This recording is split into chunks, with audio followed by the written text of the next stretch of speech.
याची आपण standard lecture series सुरू करणार आहोत. एन्शंट हिस्ट्री ऑफ इंडिया याची आपण स्टँडर्ड लेक्चर सिरीज सुरू करणार आहोत.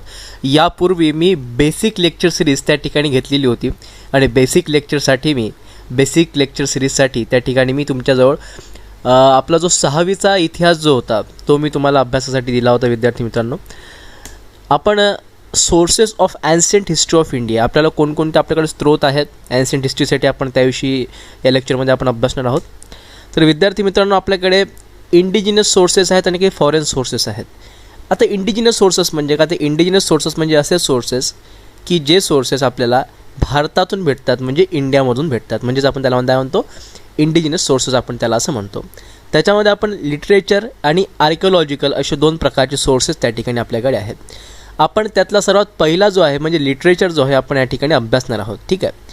तर लिटरेचरमध्ये ब्राह्मण लिटरेचर आहे, बुद्धिस्ट लिटरेचर आहे, जैन लिटरेचर आहे आणि काही सायंटिफिक वर्क्स त्या काळामध्ये जे झाले होते ते आपल्याकडे आहेत. त्यातला आपण सर्वात पहिला म्हणजे ब्राह्मणिकल लिटरेचर जे आहे आपण त्याविषयी अभ्यासणार आहोत. तर ब्राह्मणिकल लिटरेचरमध्ये आपल्याला वेद आहेत, ब्राह्मण आणि उपनिषद आहेत,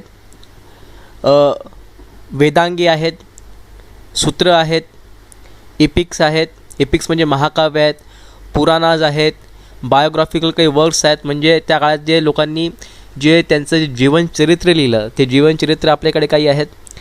काही पुस्तकं, काही जे मोठे मोठे जे ग्रंथ होते ते त्या काळातल्या राजाने लिहिले आहेत. तर त्या काळातले म्हणजे बुक्स रिटन बाय किंग्स, जे त्या काळातले जे राजे होते त्यांनी लिहिलेले बुक्स जे आहेत ते बुक्स आहेत. नंतर क्रोनिकल्स म्हणजे जे आपल्याला इतिहासाविषयी माहिती सांगतात असे काही पुस्तकं. नंतर काही ग्रामरवर आधारित काही पुस्तकं आणि काही Sanskrit literature, classical Sanskrit literature, अशा प्रकारे आपल्याकडे ब्राह्मणिकल लिटरेचरमध्ये आपल्याकडे आहे. तर त्यातलं सर्वात पहिला वेद. आपल्याला माहिती आहे 4 प्रकारचे वेद आहेत. पहिला ऋग्वेद, सामवेद, यजुर्वेद आणि अथर्ववेद. विद्यार्थी मित्रांनो, तुम्हाला एक गोष्ट स्पष्टपणे सांगू इच्छितो की आपण या सर्व वेदविषयी आणि सर्व हे जे आपण नंतरचे जे आपले लेक्चर्स येतील त्याविषयी त्यामध्ये आपण डिटेलमध्ये सर्व वेद वगैरे सर्व अभ्यासणार आहोत. ठीक आहे. तत्पूर्वी मी तुम्हाला फक्त ही थोडी माहिती तुम्हाला देतो आहे. तर ऋग्वेद, सामवेद, यजुर्वेद, अथर्ववेद अशा प्रकारचे 4 त्या ठिकाणी वेद आहेत. आणि हे वेद जे आहेत आपल्याला त्या काळामधले जे आर्यन जे होते त्यांची धार्मिक, सामाजिक आणि राजकीय त्या काळातले जे ॲस्पेक्ट्स जे आहेत त्या काळातले त्यांचे जे पैलू आपल्याला चांगल्या प्रकारे समजू शकतात. त्यानंतर आपण बघूया ब्राह्मण आणि उपनिषद. तर ब्राह्मण कंटेन्स प्रोज कॉमेंट्रीज ऑन वैदिक हाइम्स. हाइम्स म्हणजे काय? हाइम्स म्हणजे भजन. ठीक आहे ना, भजन आपण जे भजन गातो ते भजन. तर ब्राह्मण हे जे आहेत याच्यामध्ये म्हणजे ब्राह्मणाचे हे जे ग्रंथ आहे याच्यामध्ये आपल्याला काय मिळतात? वैदिक त्या काळातले जे भजन आहेत त्याच्यावर आपल्याला काय मिळते? कॉमेंट्रीज वगैरे मिळतात. त्याच्यानंतर एक उपनिषद आहे.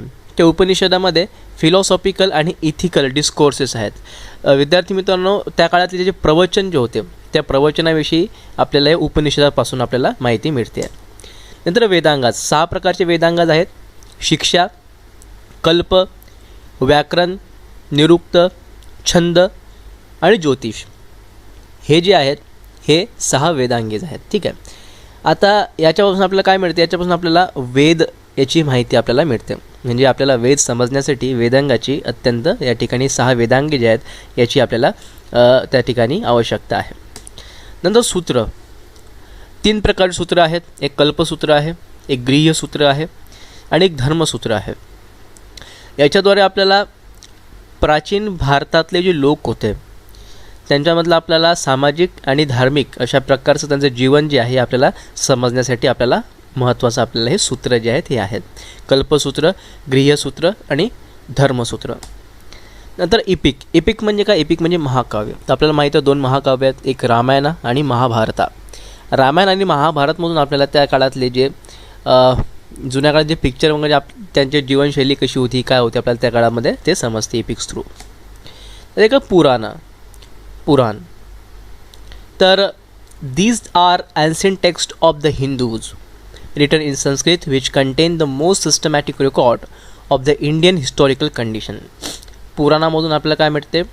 प्राचीन भारताविषयी माहिती मिळते आणि हे काय ॲन्शियंट टेक्स्ट आहेत हिंदूंविषयी जे संस्कृतमध्ये लिहिले आहेत आणि त्याच्यामध्ये मोस्ट सिस्टमॅटिक रेकॉर्ड त्या ठिकाणी दिलेला आहे आणि त्यामध्ये आपल्याला भारतीय इतिहास जो प्राचीन इतिहास आपल्याला पुराणामधून समजतो. आपण पुराण वेद वगैरे वेदांगास हे सर्वचे सर्व आपण नंतरच्या लेक्चरमध्ये आपलं जे येईल. आता आपलं पहिलंच लेक्चर आहे, ठीक आहे ना. नंतर आपल्याला आपण डिटेलमध्ये हळूहळू याला आपण अभ्यासणार आहोत. नंतर काही बायोग्राफिकल वर्क्स आहेत. बायोग्राफिकल वर्क्स म्हणजे काय, म्हणजे काही जीवनचरित्र जी लिहिलेली आहेत. जसं कुठल्या व्यक्तीचं त्याचं जीवनचरित्र लिहितो त्याला आपण काय म्हणतो बायोग्राफी असं म्हणतो, ठीक आहे. तर त्याच्यामध्ये हर्षचरिताचं हर्षचरित जे आहे हे बाणभट्टाने लिहिलेलं आहे, ठीक आहे ना. हर्षचरित नावाचं बाणभट्टाने लिहिलेलं आहे. नंतर कुमारपाल चरित्र बाय हेमचंद्रने लिहिलेलं आहे, कुमारपाल चरित्र, ठीक आहे. आणि त्याच्यानंतर हमीर काव्य कोणाचं आहे, नयचंद्राचं. नंतर नवसहसंकचरित्र, ठीक आहे ना. नवसहसंकचरित्र हे आहे पद्मगुप्ताचं. आणि भोजप्रबंध हे आहे बल्लालचं. अशा प्रकारे हे तुम्ही नोट डाऊन करून घ्या, कारण पेपरमध्ये सरळ प्रश्न येईल. आणि येत्या MPSC आणि UPSC 2018मध्ये अशा प्रकारचे प्रश्न येऊ शकतात की कोणी कुठलं त्याचं जीवनचरित्र कोणी काय लिहिलं आहे ना, अशा प्रकारे येऊ शकतं. तर तुम्ही लक्षात ठेवा नीट. आता काही बुक्स आहेत की जे त्या काळातल्या राजांद्वारे लिहिले गेले. सर्वात पहिला राजा बघू आपण, हाल. हा सातवाहन राजा होता, हाल नावाचा. आणि हा जो राजा होता याने लिहिलं आहे गाथा सप्तशती. हाल नावाच्या राजाने लिहिलेला आहे गाथा सप्तशती. नंतर एक होता महेंद्रवर्मन, हा पल्लव राजा होता. याने मत्तविलास प्रहसन, एकच आहे ते पुस्तक, मत्तविलास प्रहसन. त्यांनी या पुस्तकाचे हे जे ग्रंथ आहे त्याने लिहिला, मत्तविलास प्रहसन. नंतर एक आहे हर्षवर्धन. नंतर एक आहे रत्नावली, नागानंद आणि प्रियदर्शिका, अशी 3 पुस्तकं आहेत, ठीक आहे ना. रत्नावली, नागानंद आणि प्रियदर्शिका हे लिहिले आहेत हर्षवर्धनाने. आणि हर्षवर्धन म्हणजेच वर्धन घराण्याचा राजा, ठीक आहे ना. आपला जो वर्धन साम्राज्य होतं त्या वर्धन साम्राज्याचा शासक म्हणजे हर्षवर्धन. तर याने 3 लिहिले आहेत. आणि याच्यावरती MPSCने प्रश्न विचारलेला आहे. तुम्ही मागच्या 3 वर्षाचे तुम्ही पेपर बघू शकता, त्याच्यामध्ये हा हर्षवर्धनावर प्रश्न आहे. आणि पहिला की दुसऱ्या नंबरचाच प्रश्न आहे काहीतरी, की हर्षवर्धनाने खालीलपैकी कोणते ग्रंथ लिहिलेले आहेत. तर रत्नावली, नागानंद आणि प्रियदर्शिका अशी 3 ग्रंथ हर्षवर्धनाने लिहिलेले आहेत. नंतर एक चालुक्य राजा होता ज्याचं नाव होतं सोमेश्वर. या सोमेश्वराने लिहिलं आहे मनसोल्लास. कुठला लिहिलं आहे, मनसोल्लास हा त्यांनी ग्रंथ त्या ठिकाणी लिहिलेला आहे सोमेश्वरनी. हा चालुक्य राजा होता. नीट तुम्ही हे नोट डाऊन करून घ्या. तुम्हाला मी पुन्हा सांगतो, ही स्टँडर्ड लेक्चर सिरीज आहे, ठीक आहे ना. याच्यावरून तुम्हाला प्रश्न येतील म्हणजे येतीलच. काही क्रोनिकल्स आहे. क्रोनिकल्स म्हणजे काही आपल्याला इतिहासाविषयी सांगतं, जसं की राजतरंगिणी ऑफ कल्लनचा राजतरंगिणी आहे. हा लिहिला गेला 1149 ते 50 AD आहे ना, म्हणजे ADमध्ये लिहिला गेला. हा संस्कृतमध्ये आहे आणि is the only work in ancient Indian literature that can be regarded as an historical text in true sense. हा एकमेव असा ग्रंथ आहे की आपण ज्याला म्हणू शकतो की हा सत्य. नाही तर काही दंतकथा चालतात, काही कथा अशा असतात की आपण त्यावर विश्वास ठेवू शकत नाही. म्हणजे मला वाटते चंद्रगुप्त मौर्याच्या याच्यामध्ये एक कथा होती की म्हणजे तो कोणी सांगते की त्याने भात खाल्ला, कोणी म्हणते भाकरी खाल्ली, कोणी म्हणते काय खाल्लं, म्हणजे नेमकं काय खाल्लं माहिती नाही. पण हा असा ग्रंथ आहे राजतरंगिणी कल्लनचा, याच्यामध्ये आपल्याला एकदम सटीक माहिती त्या ठिकाणी आपल्याला मिळते, ठीक आहे ना. The chronicle of Gujarat likes Rasmala and Kirti Kaumudi of Someshwara. सोमेश्वराची रासमाला आणि कीर्ती कौमुदी हे पण त्या ठिकाणी आहेत. नंतर अरिसिंहाचा सुक्रीता समकीर्तना हा पण एक आहे. नंतर मेरतुंगाचा प्रबंध चिंतामणीसुद्धा आहे. प्रबंध चिंतामणी कोणाचा आहे, मेरतुंगाचा आहे. सुकृती समकीर्तना कोणाचा आहे, तर अरसिंहाचा आहे. त्याच्यानंतर प्रबंध कोशा ऑफ कोणाचा, हा कोणाचा आहे, हा आहे राजशेखराचा प्रबंध कोश हा आहे. Are treasure houses of stories हे आपल्या काय कथा आहेत. आणि काही फॅबल्स म्हणजे काय, फॅबल्स म्हणजे दंतकथा, ॲज वेल ॲज हिस्टॉरिकल अकाउंट्स. हे क्रोनिकल्स आपल्याकडे अशा प्रकारात कल्लांचा राजतरंगिणी आहे. नंतर रासमाला आणि कीर्ती कौमुदी सोमेश्वराचा आहे. नंतर अरसिंहाचा आपल्याकडे सुकृती समकीर्तन आहे. नंतर प्रबंध चिंतामणी त्या ठिकाणी मेरुतुंगाचा आहे. नंतर प्रबंध कोशा जो आहे हा राजशेखराचा आहे, ठीक आहे. आता काही असे पुस्तकं किंवा असे ग्रंथ आपण म्हणू शकतो की जे राजकीय पॉलिटिक्स आणि ग्रामरवर आहेत. जसं अर्थशास्त्र कोण लिहिला सर्वांना माहीत आहे. अर्थशास्त्र लिहिलं आहे कौटिल्य. कौटिल्य म्हणजेच कोण तर चाणक्य. ठीक आहे ना. तर अर्थशास्त्र it is a law book by Kautilya which provides rich material for the study of Indian polity and economy. Indian polity आणि इकॉनॉमीबद्दल आपल्याला हा जो कौटिल्याचा जो अर्थशास्त्र आहे हा अत्यंत महत्त्वाचा आपल्याला माहिती त्या ठिकाणी सांगतो. नंतर एक आहे नीतिशास्त्र. नीतिशास्त्र कोणी झालेला कंदक. KAMANDAKA कंदक. ठीक आहे ना. हा केव्हा होता तर हा होता गुप्ताच्या काळामध्ये. तर एक आहे अष्टाध्यायी. हा जो अष्टाध्यायी आहे हा आहे ग्रामर म्हणजे व्याकरणावर ग्रंथ आहे. हा लिहिला आहे पाणिनीनी. कोण लिहिला आहे पाणिनी. तर अष्टाध्यायी कोण लिहिला पाणिनीनी. कशामध्ये लिहिला तर संस्कृतमध्ये लिहिलेला आहे. काही काळानंतर पतंजली जे होते पतंजली यांनी महाभाष्य कुठं लिहिलं आहे Mahabhashya. Patanjali wrote Mahabhashya which is commentary on Ashtadhyayi. त्या जो अष्टाध्यायी जो होता त्याच्यावर टिप्पणी म्हणजे त्याच्यावर काही नाही की त्यांनी भाष्य केलेलं आहे पतंजलीनी महाभाष्य या ग्रंथाद्वारे. ठीक आहे. तर पतंजलीनी काय लिहिलं आहे महाभाष्य पतंजली रोट महाभाष्य हां आणि which is commentary on Ashtadhyayi. ठीक आहे. हे लक्षात ठेवा पतंजली आणि पाणिनीविषयी. अष्टाध्यायी कोणी लिहिला आहे पाणिनी यांनी लिहिलेला आहे आणि पतंजलीनी काय लिहिलं आहे तर महाभाष्य लिहिलेलं आहे. आता क्लासिकल संस्कृत लिटरेचर त्याच्यामध्ये Raghuvamsha by Kalidasa describes expedition of Raghu who has been identified with either Samudragupta or Chandragupta second. हा जो रघुवंश नावाचा हे जे लिहिलेलं आहे हे कालिदासने लिहिलेलं आहे आणि आपल्याला माहीत आहे समुद्रगुप्त किंवा चंद्रगुप्त द्वितीय हा जो होता याने ज्या मोहीम त्या काळामध्ये केल्या ज्या लढाया केल्या ज्याने ज्या मोहीम केल्या त्याच्याविषयी हे लिहिलेलं आहे. हा यातला जो रघु आहे हा रघु म्हणजे कोणता हा रघु म्हणजे समुद्रगुप्त किंवा चंद्रगुप्त द्वितीय असा आहे. नंतर एक आहे मालविकाग्निमित्र. हा जो मालविकाग्निमित्र आहे हा सुद्धा कालिदासने लिहिलेला आहे आणि हा सांगतो की ग्रीक राज्य जे होते म्हणजे Malavikagnimitra by Kalidasa describes about the defeat of Greeks on the bank of Indus.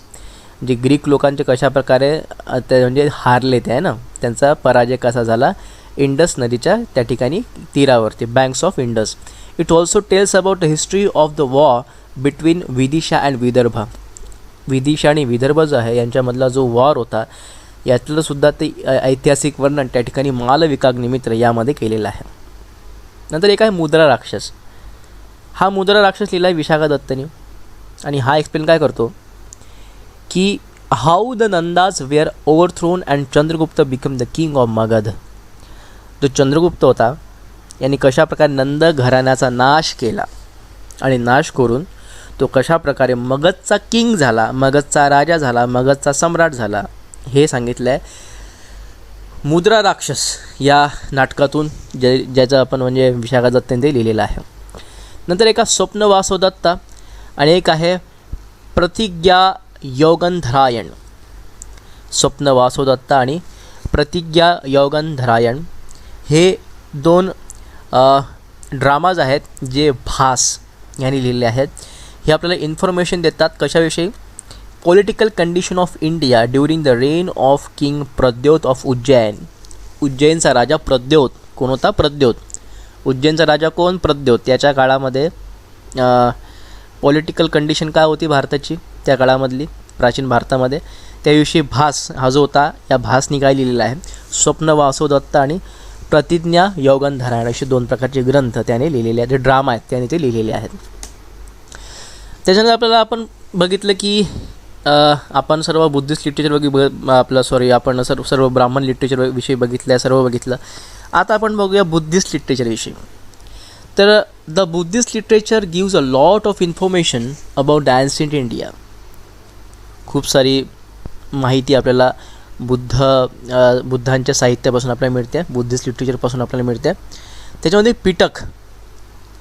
पिटकमध्ये 3 पिटक कोणकोणते विनय पिटक सुत्त पिटक आणि अभिधम्म पिटक या सर्व पिटकाविषयी आपण डिटेलमध्ये नंतर बघणार आहोत. जेव्हा आपण स्पेशल बुद्ध म्हणजे बुद्धिस्ट आपण याच्याविषयी आपण कल्चरविषयी आपण जेव्हा बघणार आहोत, बुद्धिस्ट रिलिजनविषयी आपण जेव्हा स्पेशलपणे बघणार आहोत, तेव्हा आपण हे पूर्ण बघून घेऊ. पण सध्या तुम्हाला वरवरची माहिती सांगण्यासाठी की पिटक म्हणजे किती, 3: विनय पिटक, सुत्त पिटक आणि अभिधम्म पिटक.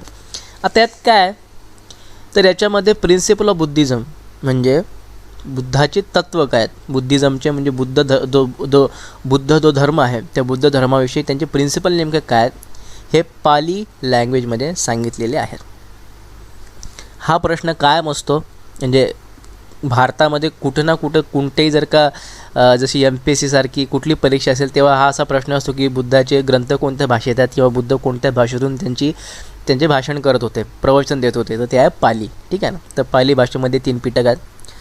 नंतर एक आहे अंगुत्तर निकाय. तर अंगुत्तर निकाय gives a description of the political, social and religious condition of 6th century.